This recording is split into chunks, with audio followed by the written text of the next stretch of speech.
Olá, meus caros, aqui é o Tempter 60 de volta ao quadro Sexta-feira do Terror e comentando a franquia de filmes Tubarão. Chegamos aqui a Tubarão 3, filmado em terceira dimensão nos Estados Unidos, John's Tree, que é um filme, né, que é titulado John's Tree e sua versão 2D, tá? Quando ele não está em terceira dimensão, ele está em 2D em formato normal, como a gente assiste, que é um filme de terror americano de 83, dirigido por Joe Alves, estrelado por Dennis Quaid, Bess Armstrong, Simon McCorkler e Louis Gossett Jr., sendo a segunda sequência de Tubarão de Steven Spielberg. Foi o terceiro filme da franquia Tubarão.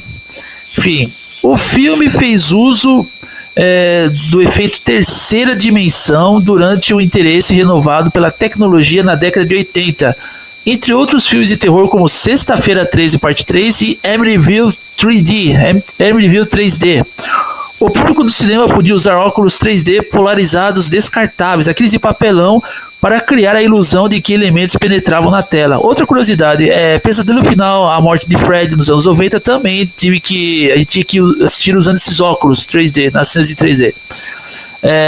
Diversas tomadas e sequências foram projetadas para utilizar o efeito, como a destruição, tal, que eu não vou dizer aqui. E como o 3D era ineficaz para a visualização em casa até o advento das televisões terceira dimensão no final dos anos 2000, o título alternativo Tubarão 3 é usado para transmissões de televisão e mídia doméstica. Em menor grau do que seus antecessores, Tubarão 3 3D ainda foi um sucesso comercial, apesar das críticas esmagadoramente negativas. Esse aí recebeu críticas negativas até não poder mais. Foi seguido por Tubarão a Vingança, de 1987, Jaws the Revenge, que ignora retroativamente este filme. Bom, e daqui algumas informações sobre Tubarão 3 3D, eu vou comentar aqui o que eu achei desse filme. Bom, esse filme aqui é o seguinte, esse filme ele já começa a levar, né, o nome da franquia Tubarão a um patamar um tanto quanto negativo, porque esse filme ele assim, ao meu ver, ele não funciona muito bem. Temos aqui no elenco outros atores, tá? Os filhos do Chef Brody, que é o Michael e o Sean, né? O Michael, filho mais velho, e o Sean, o filho caçula. Esses personagens retornam aqui, mas não desempenhados pelos atores originais, tá? Ou seja, para quem não sabe ainda, os atores originais, né, que fazem os filhos do Chef Brody, apareceram em Tubarão 1 e Tubarão 2. Aqui no terceiro filme são outros atores que desempenham os papéis, porque tanto o Sean como o Michael, né, o Michael como o Sean, né, os dois irmãos, os filhos do Chef Brody, eles já são adultos. E o Michael aqui, ele é um cara que ele está a cargo, né, de cuidar de um parque, né, de parque temático.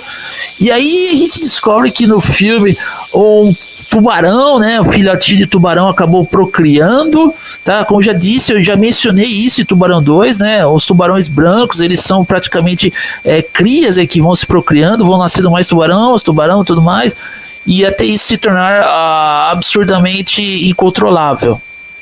Então o filhote de tubarão, ele acaba fazendo algumas vítimas nesse parque temático, e depois o Michael, vivido por outro personagem, né? Ele é o cara que vai tentar, né, fazer com que as pessoas não entrem em pânico, que as pessoas visitam esse parque temático. Então a gente não temos mais as praias de Emmett, nós temos agora um parque temático. E outra coisa, esse filme, enfim, né, ele tem também no elenco o mesmo ator que desempenhou o papel na série Manimal, tá? Agora eu esqueci o nome do cara. E ele faz um daqueles caras, praticamente quase que um revival, né, do tubarão original. Ele faz um daqueles caras que acha que vai poder capturar o tubarão, toda a confiança depositada nele. Só que aqui nesse filme, do contrário do filme original de Steven Spielberg, onde eles contratam um cara para matar o tubarão, né, que se diz Perito, né? Aqui esse personagem que é contratado, o ator que faz a série Manimal, desempenha o papel, ele tem um final diferente do contratado lá, do ator contratado do filme de Steven Spielberg para matar o tubarão branco, tá? Então um final diferente. Então isso eu achei bem criativo. Outra coisa que o filme também ele se segura muito bem é na atuação do Louis Gossett Jr., tá? Um ator falecido, hoje falecido. Também deixou essa marca no cinema norte-americano. Ele já desempenhou vários papéis, inclusive ele faz, né, o Parco Dolph Lundgren no papel do Justiceiro de 1989, que é a melhor versão, na minha opinião. E também fez o par, né, com o personagem do Richard Gere em The Officer and the Gentleman, que é a força do destino. Ou seja, o Louis Gossett Jr. é um ator inquestionavelmente brilhante, tá? Ele é brilhante no que ele faz e está no Hall da Fama lá, né, nos Estados Unidos, né, na indústria cinematográfica. Enfim, e o personagem do Louis Gossett Jr., ele é o dono desse parque temático. E aí a gente tem toda aquela mesma solução, não, porque eles começam a subestimar o tubarão branco, né? Agora esse filhote. Aí quando eles começam a tentar descobrir, né? O que fez com que esse tubarão retornasse, porque eles já tiveram aquelas experiências lá dos dois primeiros filmes, né? O filho do Chef Brody agora está a cargo ali, né? Ele está numa posição bem superior, né? Ele está ali, ele é o perito, né? Perito em tubarões, né? Aí ele é ao lado de uma mulher, tá? Aí eles tentam chegar a uma conclusão, e a gente sabe que até isso acontecer, eles devem convencer o dono do parque, eles devem convencer as pessoas que há um tubarão nesse parque temático, um filhote, e ele está matando, e as pessoas, né, devem evitar, né, de comparecer nesse parque temático, ou seja, o parque deve ser fechado, deve ser interditado. E obviamente eles não vão ouvir, né, eles não vão ouvir, e aí as mortes vão acontecendo. Por mais que eu não tenha. Por mais que faz muito tempo, né, que eu não revejo esse filme, eu me lembro das cenas, porque ele era muito exibido na sessão da tarde da Rede Globo, na época lá do grande Roberto Marinho, né? Então eu me lembro, esse filme também tem aquela dublagem icônica da época. Só que quando eu vi esse filme, eu notei que era praticamente quase que uma retomada do filme original de Steven Spielberg, porque o 2 não conta. Embora a história é sempre a mesma, o tubarão ataca ali, o Chef Brody, né, o Roy Scheider, ele tenta fechar as praias, mas não adianta. Aí aqui nós temos um parque temático, nós estamos aqui num parque temático. E o filho do Chef Brody, o Michael, o filho mais velho, ele tenta de todos os custos, né, fechar, né, enfim, tenta fazer com que as pessoas saiam da água, e ele é meio destrambelhado, sabe, esse filme na época lá, quando o YouTube chegou, ele também foi vítima de chacota, né, ainda mais as atuações do ator que faz o filho do Chef Brody, o filho mais velho, que é o Michael. Então o ator não é tão assim, enfim, não é um ator original, né, não é um ator original, já é um problema. Não que ele faz feio, mas tem alguns momentos ali quando ele tenta fazer com que as pessoas saiam lá da piscina, do parque temático, sai, ele fica todo estrambelhado, ele não sabe como conduzir, né, como conduzir, né, lidar com essas ocasiões, como o pai dele fazia, o Chef Brody, tá? Então o filme, ele tenta se segurar, né, o Tubarão 3, mas é claro que o que todo mundo quer ver aqui, Tubarão 3 3D, é quando o tubarão simplesmente ele vai fazendo algumas mortes, né? Faz mortes, né? Tem sim algumas cenas de gore, tem algumas cenas, mas não é tão gore, tá? Eu acho que o maior gore, né, de todos os filmes da franquia Tubarão até agora foi o que foi apresentado no filme original de Steven Spielberg. E outra coisa, é quando tudo acaba saindo fora de controle, a coisa, e inclusive até mesmo o personagem do Louis Gossett Jr., ele não consegue se salvar ali. Aí o que acontece, né? Eles acabam ficando presos debaixo d'água, né? Desse complexo ali, né? Do parque temático que sobra, que a única coisa que restou ali para mantê-los seguros, né? O personagem do Chef Brody, Michael, com a mulher lá, assistente também dele, o dono do parque temático, Louis Gossett Jr., e as pessoas ali que visitaram o parque temático. Então já é um clima mais, assim, vamos dizer, claustrofóbico. Porque ali nos dois filmes originais temos a praia, né? Negócio mais espaçoso, enfim. Aqui é um parque temático, eles ficam presos ali. E aí quando eles investem, né, a confiança nesse cara que ele garante ali que ele vai matar o tubarão, obviamente isso não vai acontecer com facilidade, tá? Então quando nós temos uma morte no primeiro filme, que é na verdade uma morte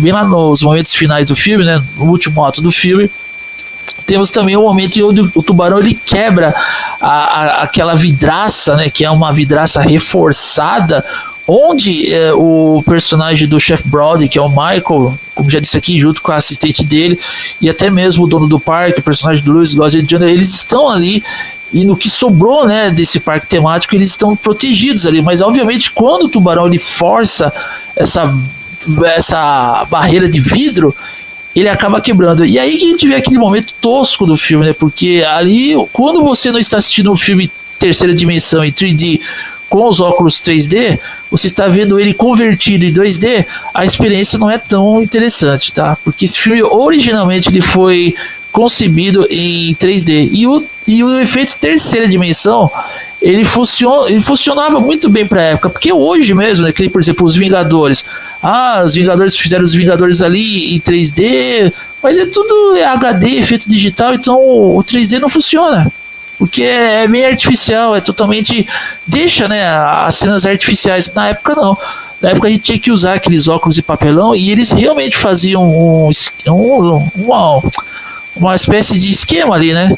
Um esquema para que a gente se sentisse ali, que está dentro do cinema, né? Que está assistindo, o público, os espectadores, que um monstro, um assassino ou alguma coisa ali iria saltar da tela diretamente para o público. E quando a gente assiste Tubarão 3 3D um efeito convertido em 2D, né, que é o normal, a experiência não é tão boa. Assim como é a mesma coisa quando vai assistir Pesadelo Final, a Morte de Freddy, quando a personagem Maggie ela entra dentro da mente do Freddy e no cinema a gente vê ali aqueles monstros, né? Aqueles monstros vindo direto mesmo para a tela, saindo de dentro da tela, né? E você vê com óculos 3D de papel ali. Então, no efeito convertido, isso não é tão legal, né? Não é tão atrativo, tá? Que é exatamente o que acontece no Tubarão, ainda mais pro fato do Tubarão 3 3D ser um filme ainda mais antigo, né, dos anos 80. Enfim, aí quando isso acontece, o Tubarão quebra, né, essa vidraça e tudo mais, quem salva o dia, eu não vou dizer quem é, tá? Mas obviamente vai sobrar o Michael, né, o filho do Chef Brody, o filho mais velho, a assistente dele, e eu também não vou dizer o que acontece com o personagem que é o dono desse parque temático, que é o Louis Gossett Jr. Uma grande atuação, ele segura muito bem a trama, né, do filme, tá? Como já disse aqui, é um ator, um ator esplêndido, fenomenal, não é um ator que ganhou o Oscar, né? Foi receber o prêmio da Academia na época, o grande Louis Gossett Jr., um ator negro, tá? Enfim, já fez vários papéis ali. E, enfim, né, eu já praticamente contei o filme todo, mas eu acabei me abstendo aqui de não revelar maiores spoilers do filme. Tubarão 3 3D é um filme até legal, é um filme bem a cara de sessão da tarde, mas não é um filme tão atrativo como, obviamente, né, o filme original, e também tão pouco, né, ele é bem abaixo da sequência, né, Tubarão 2. Que aqui já não temos ali o personagem do Roy Scheider, não temos os personagens originais, né, que faz os filhos do Chef Brody, os atores originais, na verdade. Não temos também a esposa do Chef Brody, só temos o Michael e o Sean, os filhos, né, do Chef Brody, aqui desempenhado por outros atores, tá? Enfim, que tentam segurar a trama na medida do possível. Mas Tubarão 3 é um filme, tá? Filme hoje muito esquecido, né? Poucos comentam sobre esse filme.